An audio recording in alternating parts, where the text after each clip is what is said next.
Now integration of 10 to the power log x base e d x from 1 to e, इसका इंटीग्रेशन हम लोग कैसे करेंगे।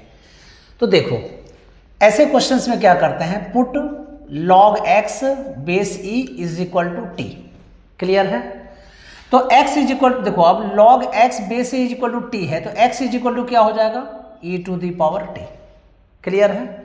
अब क्या करेंगे, ये एक्चुअल में डेफिनेट इंटीग्रल का क्वेश्चन है और इसमें बेस चेंज का है।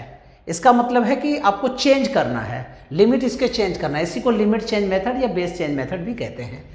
तो you know when x is equal to 1, अब देखो x इज इक्वल टू 1 है तो e to the power t is equal to 1 हो गया। ठीक है, तो बताओ t इज इक्वल टू कितना हो जाएगा, 0। When x is equal to e, तो देखो x is equal to e, तो e to the power t है तो e कितना हो गया, t इज इक्वल टू 1। तो कहाँ से कहाँ तक होगा इंटीग्रेशन, फ्रॉम 0 टू 1।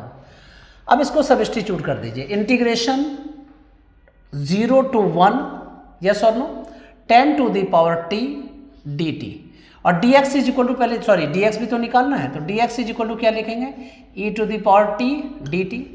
तो यू नो dx की जगह हम लोग लिख देते हैं e to the power t dt। Clear है।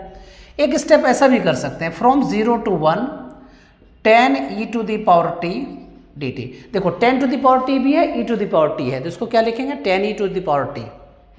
अब a to the power x का फॉर्मूला क्या होता है बच्चे, a to the power x upon log a, वही फॉर्मूला यहाँ पे लगाएंगे।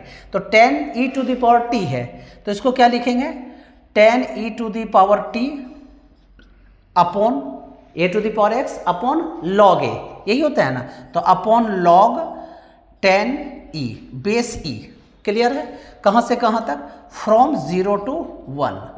अब एक बार higher limit minus lower limit यहाँ पुट कर दीजिए, तो 1 upon log 10 e base e into 10 to the power 10 e to the power 1 minus 10 e to the power 0।